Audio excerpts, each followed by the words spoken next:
Hello student. मैं मकवाना हितल मेरे अर्पण international परिवार की ओर से आपका इस वीडियो में स्वागत करती हूँ। स्टूडेंट, आपके 9th स्टैंडर्ड की पाठ्य पुस्तक में जो चैप्टर नंबर 19 यानी कि 19वां है, महाकवि कालिदास। आप सब जानते ही हो कालिदास के बारे में। हमने इसके पहले के 3 विभाग में कालिदास का परिचय प्राप्त किया, उनका जन्म स्थल और जन्म के समय का जो अनुमान है उसका बोध प्राप्त किया, और कालिदास और रानी विद्योतमा थी, उनकी जो रोचक कथा थी वो भी हमने जानी। अब ये वीडियो में जो गद्य का समापन करेगा, इस वीडियो में हम कालिदास की कृतियों में से जो 5वीं कृति है उसका बोध प्राप्त करेंगे और वीडियो का समापन करेंगे। तो स्टूडेंट, आपने देखा कि कालिदास ने बहुत ही उम्दा और बहुत ही ज्ञान प्रकट करने वाली कृतियों का रचना की है और वर्णन किया है। कुमार संभव, मेघदूत, मालविका अग्निमित्रम, विक्रमोवर्षीय, ऋतुसंहार, ये बहुत ही सर्वश्रेष्ठ सर्वोत्तम, न भूतो न भविष्यति, ऐसी कृतियाँ अब होने वाली नहीं है। कालिदास जी है वह जैसे कि सुवर्ण का मुकुट हो और सुवर्ण के मुकुट में हीरा चमक रहा हो, उसी तरह संस्कृत साहित्य में कालिदास का स्थान है। हीरे समान उनका स्थान है, वो सर्वोच्च है और काली माता के सेवक है, इसलिए उनका नाम कालिदास पड़ा था। इस पैराग्राफ से हम शुरू करते हैं। मालविका अग्निमित्रम कालिदास का दूसरा ग्रंथ और पहला नाटक है। मालविका अग्निमित्रम कालिदास का दूसरा ग्रंथ और पहला नाटक है। उसमें 5 अंक और विदिशा के राजा अग्निमित्र तथा विदर्भ की राजकुमारी की प्रेम कथा है। इसमें क्या है? मालविका अग्निमित्रम में कालिदास का ये दूसरा ग्रंथ है और पहला नाटक है।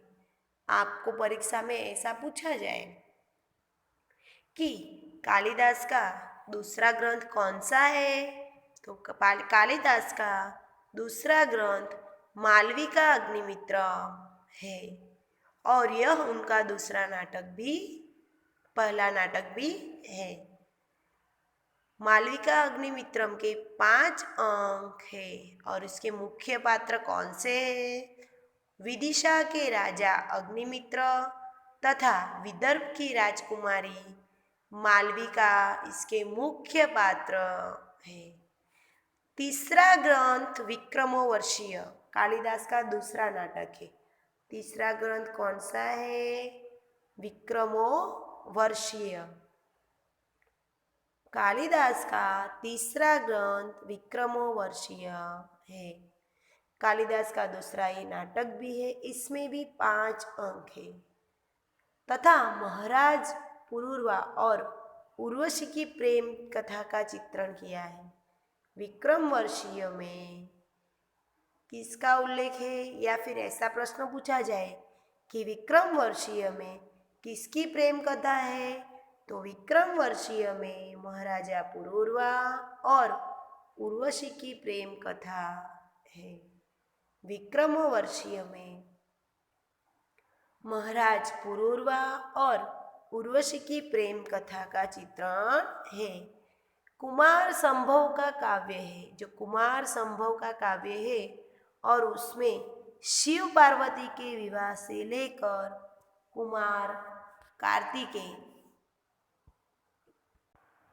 शिव पार्वती यानी कि जो भगवान शिव है, उनसे जो कार्तिकेय का जन्म होता है वहाँ तक की कहानी है। तो कुमार संभव में आपको पूछा जाए कि कुमार संभव जो काव्य है उसमें किसका उल्लेख है या किस बात का उल्लेख है, या ऐसा पूछा जाए कि कुमार संभव काव्य में किस बात का उल्लेख हुआ है? तो आप लिख सकते हो, कुमार संभव काव्य में शिव पार्वती के विवाह से लेकर कुमार कार्तिकेय के जन्म और उनके द्वारा तारकासुर नाम का जो असुर था उसके वध वध यानी उसको मार डालना, तो उसके वध तक की कथा का वर्णन है। कुमार संभव का काव्य है और इसमें शिव पार्वती के विवाह से लेकर कुमार कार्तिकेय के जन्म और उसके द्वारा तारकासुर के वध तक की कथा का वर्णन है। मेघदूत कालिदास का 5वां ग्रंथ है। स्टूडेंट,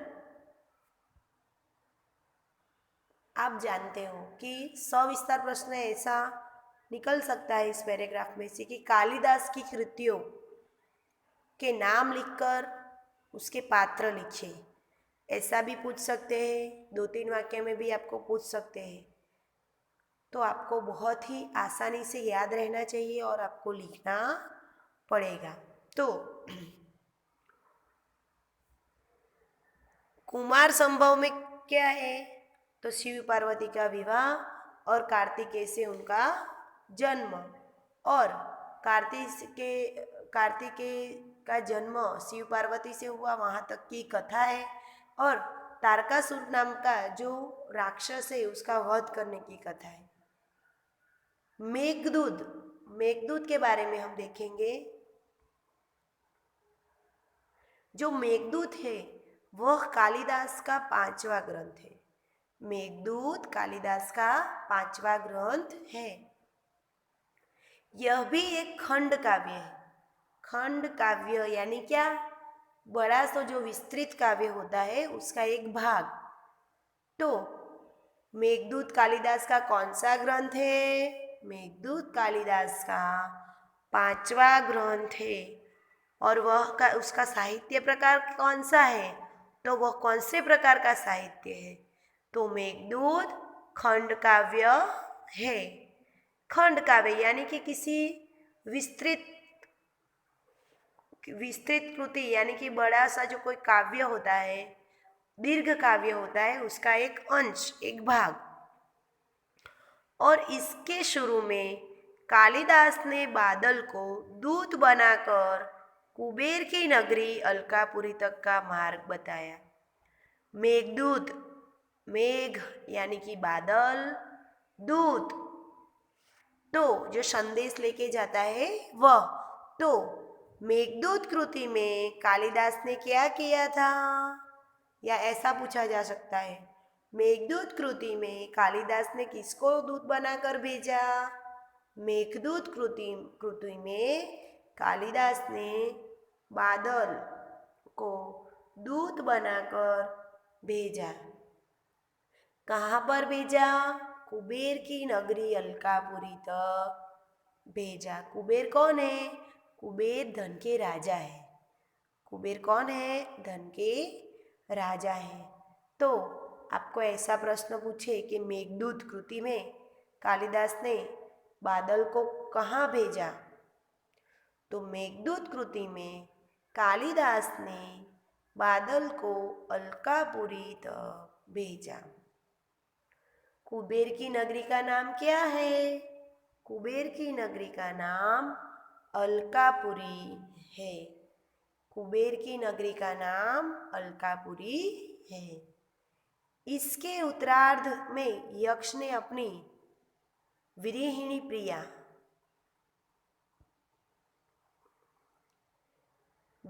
प्रिया को पहचानने के उपाय मेघ को बताए हैं।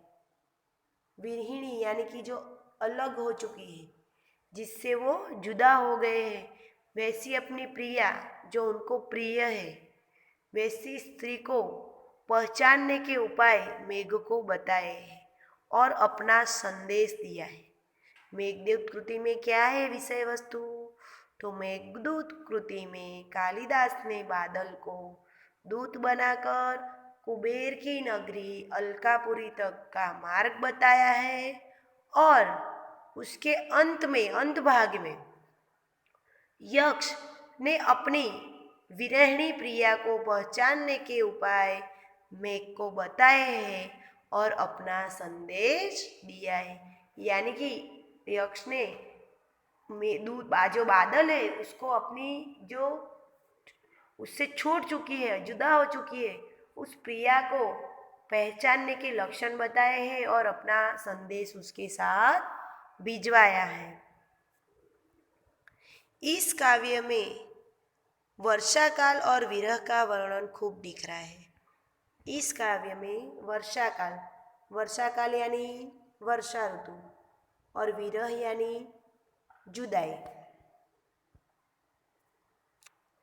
तो इस काव्य में वर्षा काल और विरह का वर्णन खूब निखरा है। किस काव्य में वर्षा काल और विरह का वर्णन खूब निखरा है? तो मेघदूत काव्य में वर्षा काल और विरह का वर्णन खूब निखरा है। इसमें भारत के भूगोल की भी अच्छी जानकारी दी गई। भारत के भूगोल की यानी कि जो भूमि विस्तार है, भूगोल, तो भारत के भूगोल की अच्छी जानकारी कालिदास की कौन सी कृति में से मिलती है? भारत के भूगोल की जानकारी कालिदास की मेघदूत कृति में से मिलती है। रघुवंश एक महाकाव्य है। रघुवंश के कैसा काव्य है? रघुवंश महाकाव्य है।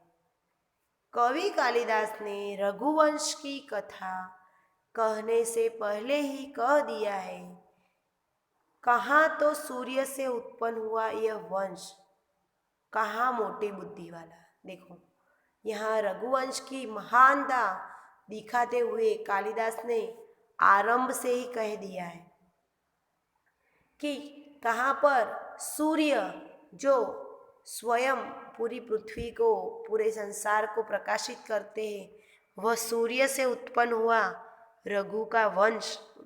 और कहाँ मैं मोटी बुद्धि वाला यानी सूक्ष्म बुद्धि वाला मूर्ख इंसान जो इस वंश के बारे में लिख सकूं। आपको ऐसा प्रश्न पूछे कि कालिदास ने रघुवंश काव्य के आरंभ में क्या लिखा है, या कालिदास ने रघुवंश काव्य के आरंभ में इस वंश के बारे में क्या कहा है, तो आप लिख सकते हो कि कवि कालिदास ने रघुवंश की कथा में आरंभ में कहा है कि सूर्य से उत्पन्न हुआ एक श्रेष्ठ वंश है और मैं मोटी बुद्धि वाला हूँ। मोटी बुद्धि यानी कम समझ वाला इंसान। मैं तिनकों से बनी छोटी सी नाव लेकर अपार समृद्धि को पार करने की बात सोच रहा हूँ।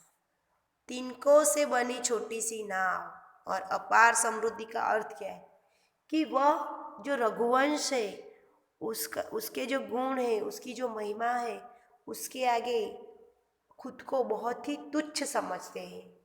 तो तिनकों से बनी नाव, जो तिनके होते हैं घास के, उससे बनी छोटी सी नाव लेकर अपार समुद्र पार करने की बात वह सोच रहे हैं। सूर्यवंश के दिलीप से लेकर कुश और उनके अनेक उत्तराधिकारियों तक की कथा रघुवंश में है। उत्तराधिकारी यानी क्या? उत्तराधिकारी यानी कि कोई राजा महाराजा हो या कोई भी इंसान हो, उसकी पीढ़ी, उसके बेटे, जैसे कि दशरथ थे तो दशरथ का उत्तराधिकारी कौन था? राम थे। फिर राम के उनके बेटे, तो इस तरह उत्तराधिकारी होते हैं। तो तिनकों से बनी छोटी सी नाव लेकर अपार समृद्धि पार करने चला हूँ।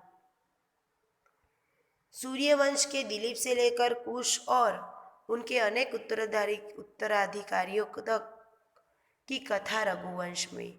रघुवंश में किसकी कथा है? रघुवंश में किसकी कथा है? रघुवंश में सूर्यवंश की कथा है। रघुवंश में किसकी बात है? रघुवंश में सूर्यवंश के दिलीप से लेकर कुश और उनके अनेक उत्तराधिकारियों तक की कथा है। रघुवंश में सूर्यवंश के दिलीप से लेकर कुश और उनके अनेक उत्तराधिकारियों तक की कथा है। महाकवि कवि कालिदास का सातवां और सर्वोत्कृष्ट ग्रंथ है अभिज्ञान शाकुंतलम। महाकवि कालिदास जो है उनका सातवां और सर्वश्रेष्ठ ग्रंथ अभिज्ञान शाकुंतलम है।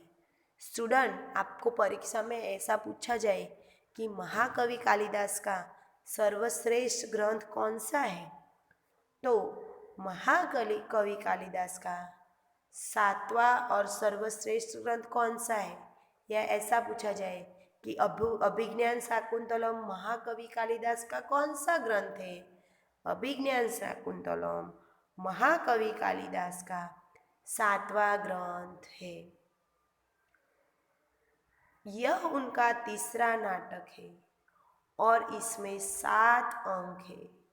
आपको ऐसा पूछा जाए 2-3 वाक्य में कि अभिज्ञान शाकुंतलम में कालिदास ने क्या लिखा है या किसकी बात की है, तो अभिज्ञान शाकुंतलम के बारे में लिखिए, ऐसा भी पूछा जाए 2 या 3 वाक्य में, क्या 3-4 वाक्य में, तो आपको लिखना है कि महाकवि कालिदास का सातवां अंक है, महाकवि कालिदास का सातवां अंक अभिज्ञान शाकुंतलम है और अभिज्ञान शाकुंतलम सर्वश्रेष्ठ ग्रंथ है।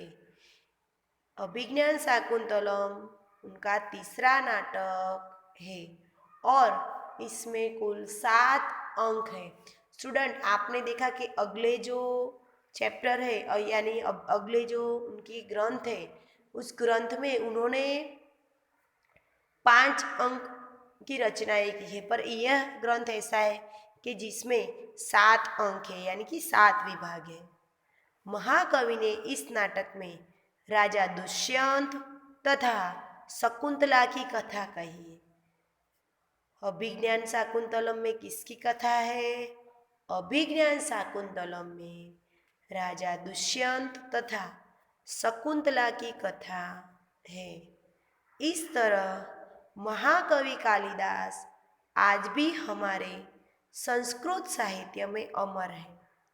इस तरह महाकवि कालिदास आज भी हमारे संस्कृत साहित्य में अमर है। उनकी रचनाओं में तत्कालीन साहित्य शासन और राजनीति, समाज और जनविश्वास, भूगोल, ललित कला, स्थापत्य आदि सभी की झलक मिलती है। तो कालिदास की जो रचना है उसमें क्या किसकी झलक मिलती है? तो कालिदास की रचनाओं में तत्कालीन साहित्य, शासन और राजनीति, समाज और जनविश्वास, भूगोल, ललित कला, स्थापत्य आदि की झलक मिलती है।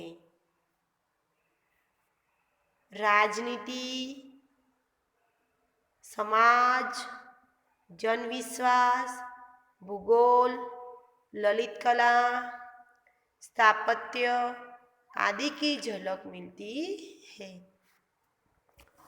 तो स्टूडेंट, आपने देखा कि श्री कवि जो कालिदास जी है, उन्होंने कैसी श्रेष्ठ उत्तम कृतियों का वर्णन किया है, उसकी सर्वश्रेष्ठ रचना की है।